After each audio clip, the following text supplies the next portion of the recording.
Bonjour et bienvenue dans cette deuxième vidéo concernant les switches. Donc dans la vidéo précédente, nous avons présenté en fait les fonctionnalités de base d'un switch, donc le fait de commuter les trames vers des portes, vers une MAC adresse de destination. Dans cette vidéo, nous allons voir en fait quelles sont les autres fonctionnalités. Alors là, on parle de fonctionnalités plus avancées, donc plutôt des fonctionnalités qui vont être attribuées à des switches professionnels, des switches qu'on va pouvoir manager, donc sur lesquels on va pouvoir se connecter et faire des changements de configuration. Alors ces autres fonctionnalités, on va commencer par ce qu'on appelle le Spanning Tree Protocol.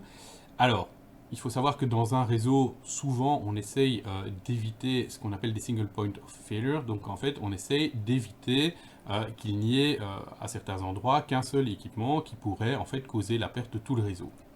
Donc, dans l'exemple qu'on a ici, à gauche, vous voyez un réseau où aucun équipement n'est dédoublé.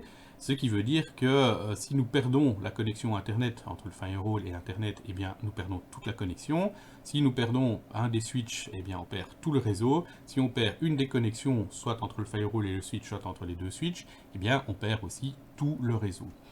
Donc il est assez fréquent sur des réseaux d'entreprise pour lesquels on ne peut pas se permettre d'avoir de coupure, de dédoubler en fait les équipements. Donc dans le réseau de droite, vous voyez qu'on a dédoublé les firewalls, dédoublé les switches, ce qu'on appelle les switch core, donc les switches qui sont vraiment à la base du réseau. Et on a dédoublé également les switches d'access, donc ce sont les switches sur lesquels viennent se connecter en fait les différents PC, laptops, serveurs, etc., etc. En faisant ce dédoublement, on doit évidemment aussi dédoubler les connexions, mais on crée ce qu'on appelle une boucle, c'est-à-dire que vous voyez ici nous avons en fait trois boucles, trois triangles qui sont créés lorsque nous faisons l'interconnexion des switches d'accès vers les deux core switches.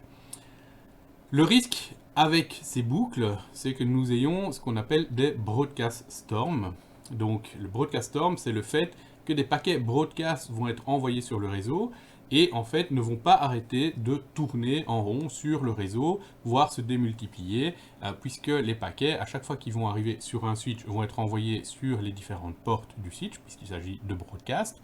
Et au fur et à mesure, nous allons en fait saturer le réseau de paquets broadcast qui vont finalement en fait rendre le réseau complètement inutilisable en quelques secondes. Donc c'est vraiment un gros souci sur les réseaux que d'avoir ces boucles sur un réseau de niveau 2. Heureusement, il y a le protocole Spanning Tree qui permet justement d'éviter ces boucles au niveau 2. Le principe de fonctionnement, c'est qu'on va désactiver une des portes du réseau pour éviter la boucle.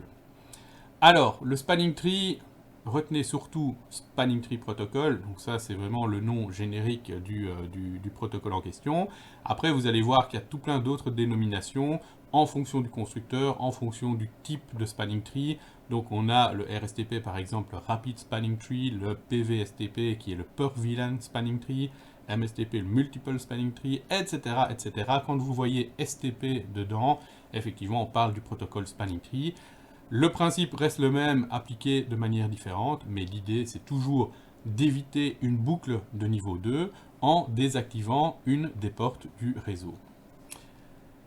Alors, comment ça va fonctionner tout ça? Je ne vais pas rentrer vraiment dans les détails du protocole, mais en gros, les switches vont communiquer entre eux sur le réseau. Ils vont définir là-dedans un switch qui sera considéré comme la racine, donc spanning tree, évidemment, tree, on parle d'un arbre. Et donc ici, on va partir d'un switch et on va créer des branches sans avoir de boucle. Donc un endroit où il y avait une boucle, quand la boucle sera ouverte, en fait, on aura simplement une route, enfin une racine et une branche. Après, l'algorithme de Spanning Tree va définir sur base de l'ID, sur base du switch, sur base de la MAC adresse, bref, sur plusieurs informations, quelle porte va pouvoir être bloquée. Nous allons voir maintenant exactement ce qui se passe dans Packet Tracer. Donc je vais redémarrer tout le réseau que nous voyons ici.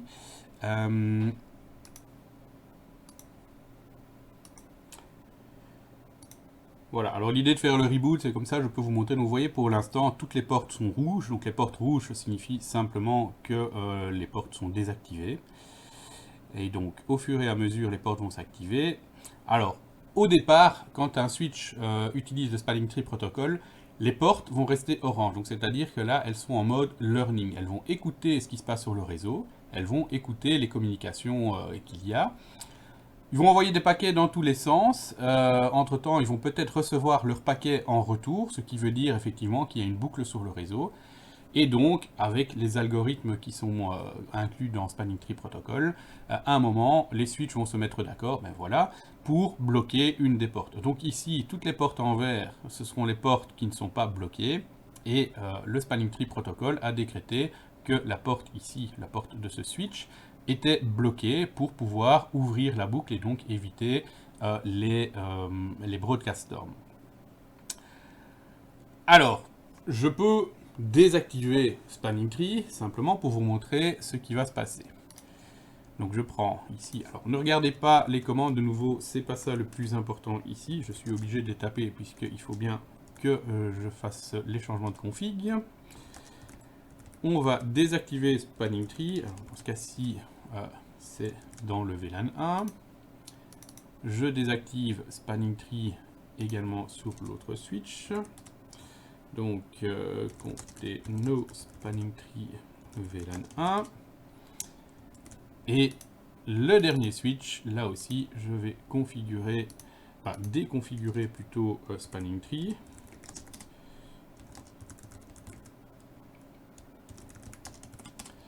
Voilà. Donc là, je n'ai plus de Spanning Tree. Donc toutes les portes du switch sont activées. Alors, en temps normal, le réseau serait déjà par terre, mais ici, nous sommes dans une simulation. Donc, les machines se comportent de manière tout à fait contrôlée. Tant qu'il n'y a pas de communication, eh bien, il n'y a aucun paquet qui circule. Donc, tant qu'il n'y a aucun paquet qui circule, eh bien, il n'y a pas de problème sur le réseau. Je vais passer en mode simulation pour bien voir ce qui se passe à partir du moment ici où je vais établir la communication entre, par exemple, le laptop 0 et le serveur 0. Alors, je vais juste un petit peu diminuer cette fenêtre. Ah, mais je ne peux pas la diminuer plus. Voilà.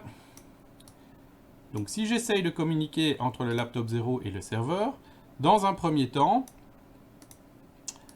eh bien, la table ARP du laptop est vide. Donc, si je veux communiquer avec le serveur, eh bien, je vais devoir envoyer un broadcast sur le réseau pour connaître, enfin, pour trouver en tout cas la MAC adresse du serveur en question. Le PC ici a préparé le ping, mais il ne connaît pas la MAC adresse, donc il a créé sa requête ARP qui va être envoyée sur le réseau. Le paquet part sur le switch, le premier switch.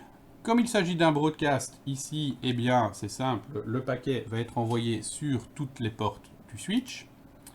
Va arriver sur les deux autres switches, eh bien forcément c'est toujours un broadcast. Donc les switches, qu'est-ce qu'ils vont faire? Eh bien ils vont renvoyer cette trame vers toutes les portes qui leur sont connectées. Du coup vous voyez que là nous nous sommes de nouveau échangés des requêtes ARP. Ces requêtes sont de nouveau envoyées. Donc maintenant sur le switch 0, nous avons reçu deux requêtes ARP. Bien qu'est-ce qui va se passer? Ces requêtes ARP, on va de nouveau les envoyer sur le réseau. Ça arrive de nouveau sur les switches qui vont de nouveau s'échanger les requêtes ARP, qui vont de nouveau les envoyer vers le switch 0 et ainsi de suite. Donc ça veut dire qu'avec une requête ARP, un broadcast, on en a reçu 2 en retour, donc on en a envoyé 4. On en reçoit 4 de retour, on en envoie 8, etc. etc. Si je repasse en mode real time, ici vous voyez en fait que tout clignote sans arrêt. En fait, dans la plupart des cas, à ce niveau-ci, votre réseau est complètement par terre. Si je regarde ici, par exemple, même mes pings ne passent pas sur le réseau, puisque tout est saturé avec ces fameuses requêtes broadcast qui passent sur le réseau. Voilà pour le fonctionnement de Spanning Tree. Alors, autre fonctionnalité sur les switches, ce sont les VLAN. Alors, les VLAN, Virtual LAN, c'est en fait la possibilité de créer des réseaux virtuels sur un seul et même switch physique. Donc en gros, d'une certaine manière, vous pourriez le voir comme le fait de créer des switches virtuels au sein d'un même switch physique.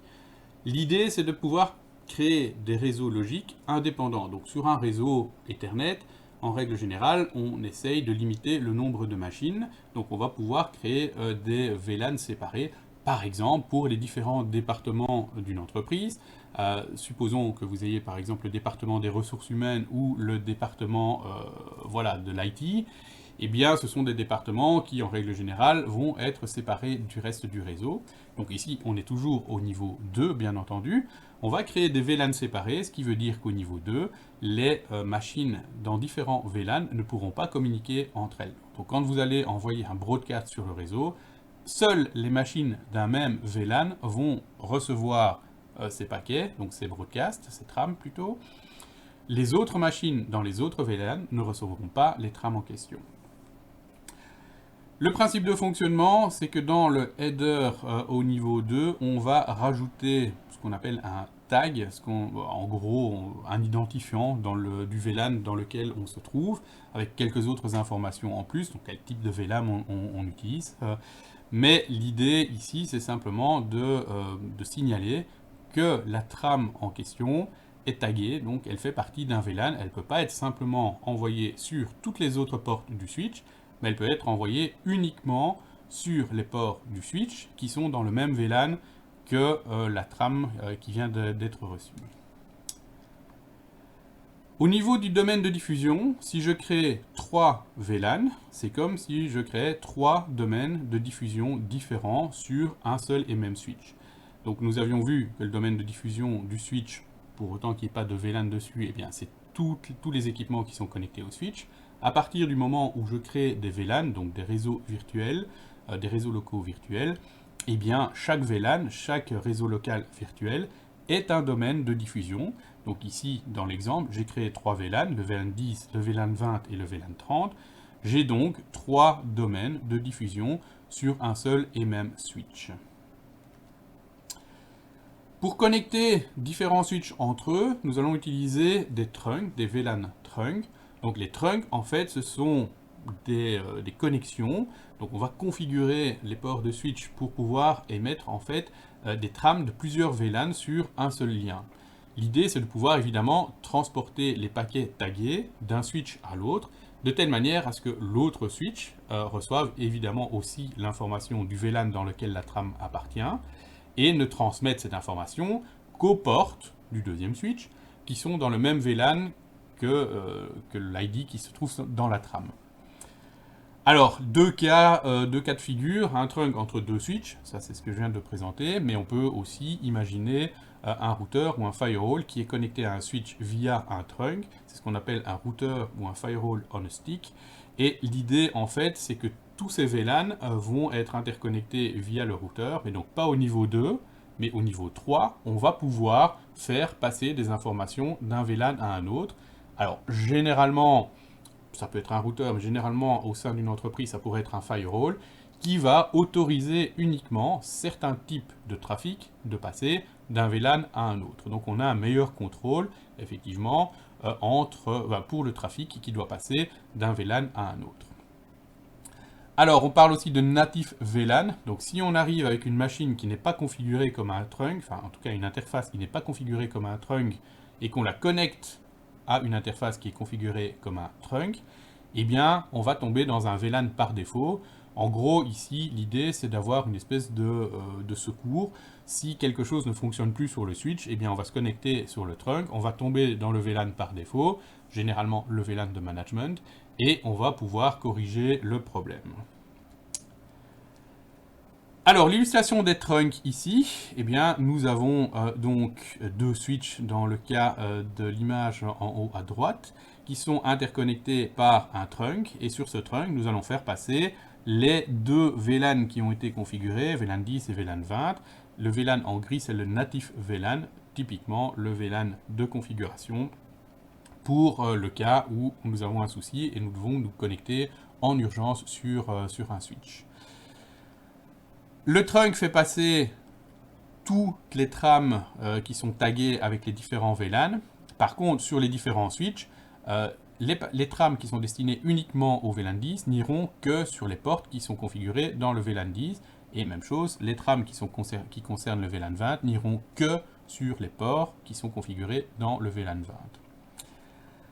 Dans l'autre image, nous voyons ici l'exemple de routeur on a stick. Donc nous avons un routeur qui est connecté avec un trunk sur un switch. Et sur le switch, nous avons 3 VLAN. Donc au niveau 2, le VLAN 10 ne pourra pas communiquer avec le VLAN 20, qui ne pourra pas non plus communiquer avec le VLAN 30. Par contre, au niveau 3, il se peut que dans chacun des VLAN, nous ayons assigné des ranges d'adresse IP différents. Et au niveau 3, en passant par le routeur, nous allons pouvoir nous connecter du VLAN 10 vers le VLAN 20. En gros, le fait d'utiliser un trunk entre un routeur et un switch permet d'éviter de devoir utiliser 3 câbles, 3 connexions, puisque ce sont 3 réseaux différents. Donc si nous ne voulons pas utiliser un trunk, on va utiliser 3 connexions vers le routeur, mais du coup on a besoin aussi de 3 interfaces sur le routeur. Ici, en fait, avec une seule interface, on va créer 3 sous-interfaces logiques qui appartiennent à chacun des VLAN du switch. Et donc à ce moment-là, c'est comme si nous avions 3 connexions sur le routeur, et donc le routeur peut faire son travail de routage entre un VLAN et un autre VLAN. Au niveau du domaine de diffusion, donc si nous avons ici le cas où nous avons 2 switches avec un trunk qui est connecté entre les deux, et nous avons dans ce cas-ci 2 VLAN, VLAN 10 et VLAN 20, eh bien nous avons créé 2 domaines de diffusion. Donc tous les équipements qui sont connectés sur chacun des switches dans le VLAN 10, c'est un domaine de diffusion. Et tous les équipements, toutes les machines, tous les PC qui sont connectés sur les 2 switches dans le VLAN 20 est un autre domaine de diffusion. Alors concrètement, qu'est-ce que ça va donner? Alors nous reprenons Packet Tracer pour illustrer un petit peu tout ça. Nous avons toujours le réseau qui est composé de 3 switches. Alors, je l'ai déjà préconfiguré pour que les connexions entre les switches que vous voyez ici en pointillé, donc pointillé ne veut pas dire que c'est un trunk, mais ici dans ce cas-ci, ce sont donc des trunks. Donc les différents switches sont connectés entre eux avec des interfaces qui font passer les trames de tous les VLAN. Pour l'instant, il n'y a qu'un seul VLAN, donc par défaut, comme ça, il n'y a qu'un seul VLAN et tous les équipements sont dans le même domaine de diffusion. Donc si je prends de nouveau ma simulation, voilà, alors ça je vais couper, ça n'est pas nécessaire. Je prends un laptop, dans ce cas-ci le laptop 0, et je veux faire un ping de nouveau vers le serveur. Donc je vais faire un ping vers le serveur, 10.0.0.254. Alors j'avais fait un petit reboot, donc la table ARP est vide, je dois envoyer une requête ARP. Ma requête ARP part vers le switch. Puisque c'est un broadcast, le switch l'envoie sur toutes les interfaces. Ici nous avons évidemment le spanning tree qui a désactivé la porte, donc ce paquet en fait n'est pas pris en compte. Le broadcast arrive sur le serveur et par l'autre chemin arrive sur le switch qui l'envoie sur les différentes portes. Le broadcast est arrivé sur toutes les machines du réseau. Seul le serveur vient de répondre, renvoie sa réponse au premier switch qui l'envoie au deuxième switch qui le renvoie au laptop.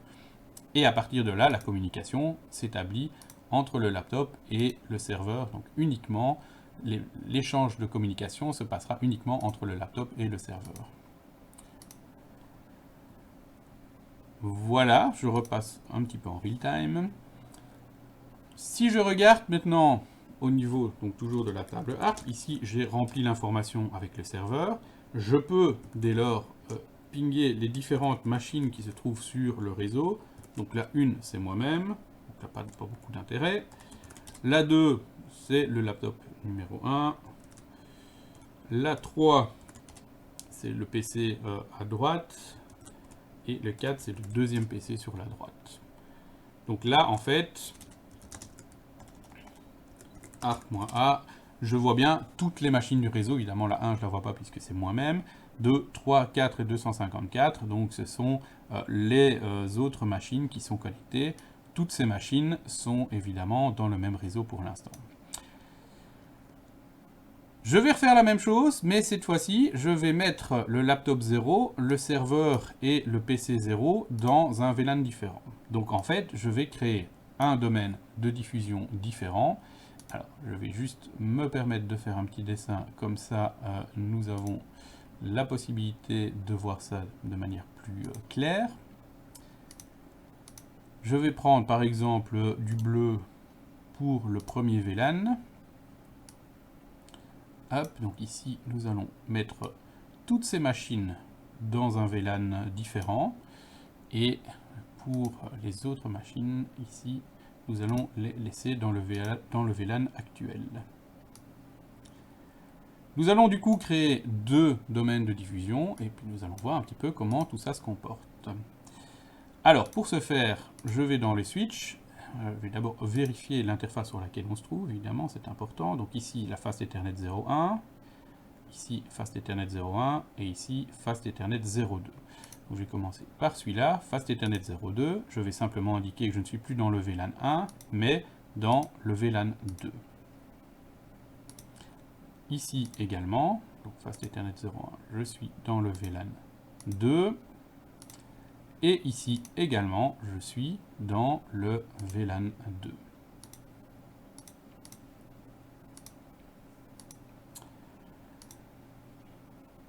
Voilà. Alors, je vais sauver tout ça. Comme ça, je peux faire un petit reboot du réseau. Et nous allons repartir avec les tables ARP et les tables CAM complètement vides. Voilà. Et ici également, je sauvegarde la config. C'est important parce que là, si je fais un reboot, évidemment, je perds tout ce que je viens de faire, donc toutes les configs de VLAN. Si je n'ai pas sauvegardé sur les switches, eh bien, je perds cette configuration. Donc ici, je peux maintenant faire un petit reboot. Alors là, l'avantage, c'est qu'on peut accélérer le temps. Magnifique, on a déjà établi la connexion. Je vais passer en mode simulation pour vous montrer un petit peu ce qui se passe. Alors, j'enlève ça directement. Donc, du laptop 0, puisque je viens de rebooter, comme d'habitude, je peux vous montrer que la table ARP est bien vide. Je vais de nouveau faire un ping vers le serveur, 10.0.0.254. Et donc, comme à chaque fois, puisque la table ARP est vide, la première chose que je vais devoir faire, c'est de faire une requête ARP pour trouver la MAC adresse du serveur. Ici, par contre, la différence, c'est que quand le paquet va arriver, quand la trame va arriver sur le switch, on va lui mettre un tag pour dire que ça fait partie du VLAN 2. Donc ici, les différentes machines, je les ai toutes les trois mises dans le VLAN 2. Le paquet arrive sur le switch et contrairement à la fois précédente, le paquet ne va partir que sur les trunks. Ils ne vont pas partir vers le laptop 1 puisque le laptop 1 est dans un autre VLAN. Donc c'est comme si c'était un autre réseau de niveau 2. Donc dans ce cas-ci, on n'envoie pas les broadcasts vers ces machines qui ne sont pas dans le même réseau que le VLAN numéro 2. Les paquets sont passés par les trunks, donc ici le paquet n'est pas pris en compte puisque la porte est en mode blocking, tandis qu'ici le paquet est arrivé, donc il va être transféré vers toutes les portes qui sont dans le VLAN 2 et sur les trunks. Donc ici le serveur est sur une porte qui est dans le VLAN 2, le trunk évidemment c'est un trunk, donc le serveur a bien reçu le broadcast, il va répondre, et ici le switch a reçu une trame avec un tag VLAN 2. Donc il va l'envoyer que sur la porte qui est dans le VLAN 2. L'autre porte est dans le VLAN 1. C'est un autre réseau. Donc on n'envoie pas le broadcast de ce côté-là. Le PC n'en tient pas compte puisque ça ne le concerne pas. Le serveur entre-temps a répondu avec comme destination la MAC adresse du laptop et comme tag le VLAN 1. Donc dans ce cas-ci, eh bien, la réponse arrive au laptop et puis de nouveau à partir de là, on peut communiquer avec ici au niveau 3 un paquet ping. Voilà, si je repasse en temps réel, eh bien, je vais voir ici que ma table ARP s'est bien remplie avec l'information du serveur. Si je refais ce que j'ai fait juste avant, donc les différents pings vers les différentes machines, eh bien, on va voir effectivement que je ne peux plus communiquer avec toutes les machines du réseau. Donc si j'essaie de pinguer le 10.0.0.2, donc en l'occurrence le laptop 1, eh bien, je n'ai pas de réponse. Logique, puisqu'il ne fait pas partie du même domaine de diffusion, donc il ne recevra pas mes broadcasts, donc je ne recevrai pas la MAC adresse de ce laptop pour pouvoir communiquer avec. Idem pour le 4, si je me rappelle bien, le 3 ou le 4. Alors le 3, je pense que oui, voilà, c'est le PC du dessus, lui, il est dans le même VLAN, donc pas de souci. Par contre, le 4, lui, c'est le PC 1, il est dans le VLAN 1, il n'a pas bougé. Donc, il n'est pas dans le même VLAN que mon laptop, donc il ne peut pas répondre aux requêtes de ma machine. Du coup, ma table ARP, eh bien, elle va se limiter au PC qui se trouve dans le même VLAN que moi, le PC 0, et au serveur avec lequel j'ai déjà communiqué. Voilà donc pour les VLAN.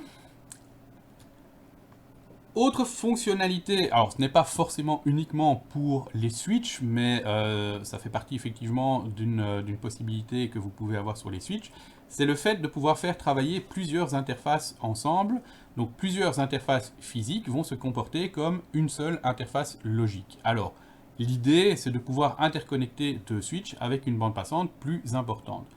Supposons que vous avez deux switches qui sont connectés l'un avec l'autre. Vous avez un certain nombre de machines sur le premier switch, un certain nombre de machines sur le deuxième switch, et le trafic se passe entre les machines d'un switch vers toutes les autres machines de l'autre switch. On suppose que toutes les portes sont à 1 gig, donc ça veut dire que potentiellement, si vous avez plusieurs sessions qui utilisent pleinement les portes, eh bien vous allez être très vite saturé si vous n'utilisez que 1 gig entre les deux switches. Le fait d'agréger des liens va permettre de pouvoir, par exemple, utiliser 4 ou 5 portes sur le switch et de les faire travailler comme une seule porte. S'il n'y avait pas l'agrégation de liens, et si vous connectiez 2, 3 ou plusieurs portes entre deux switches, eh bien vous créerez des loops. Donc là, ce serait un problème. Elle serait bloquée par Spanning Tree, donc au final, on ne gagne rien. Il n'y aurait qu'une seule des 3, 4, 5 interfaces qui fonctionnerait. Le fait d'utiliser l'agrégation de liens, alors il y a plusieurs noms, hein, donc Etherchannel, LACP, Nick Teaming, etc. Donc ce sont tous des noms différents pour dire la même chose. C'est qu'on dit au switch que ces 4 interfaces, ou ces 4 ou 5 interfaces, fonctionnent en fait comme une interface logique, mais avec X fois la vitesse de la porte qui peut être utilisée. Donc on va augmenter la capacité de communication entre deux switches par exemple. Voilà, vu de manière design sur un dessin, donc au niveau physique, entre deux switches, vous allez utiliser 4 liens, mais au niveau logique, vous allez voir en fait un lien logique qui aura 4 fois la vitesse d'une porte. Donc ça va permettre en fait d'augmenter la capacité du backbone, enfin de l'interconnexion entre ces deux switches. Alors les switches ont encore une particularité pour, évidemment, de nouveau, des switches manageables et plutôt des switches professionnels. Hein, donc ça sont des fonctionnalités que vous ne trouverez pas sur les petits switches que vous pouvez acheter chez MediaMarkt pour mettre chez vous à la maison. Mais c'est le fait, par exemple, de pouvoir travailler avec des stacks. Alors les stacks, c'est quoi? Les stacks, c'est le fait de mettre plusieurs switches physiques ensemble et de les faire travailler comme un seul switch logique. Donc ça va permettre d'augmenter la capacité de votre réseau et ça va faciliter la gestion puisque vous n'aurez qu'une seule adresse IP pour gérer les deux switches en même temps.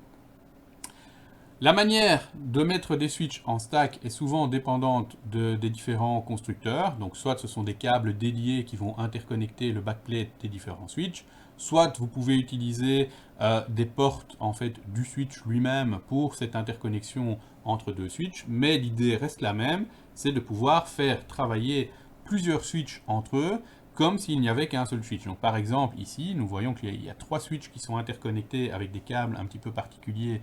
Donc dans le cadre de ici, ce sont des switches Cisco. Et bien, supposons que chacun de ces switches a 24 ports. Et bien, d'une manière physique, nous avons 3 switches de 24 ports, mais de manière logique, le fait de travailler en stack, nous voyons un switch de 3 fois 24 ports, donc de 72 ports au total. Alors, tout ceci n'est pas une liste exhaustive des fonctionnalités que vous pouvez trouver sur les Switch, hein. Donc, chaque vendeur, chaque constructeur de Switch va aussi ajouter peut-être l'une ou l'autre fonctionnalité. Mais ce sont en tout cas les fonctionnalités qui sont très généralement utilisées et que vous allez pouvoir retrouver sur la plupart des Switch professionnels, la plupart des Switch manageables. Voilà qui clôture la présentation sur les Switch. Dans une prochaine vidéo, nous parlerons également des routeurs.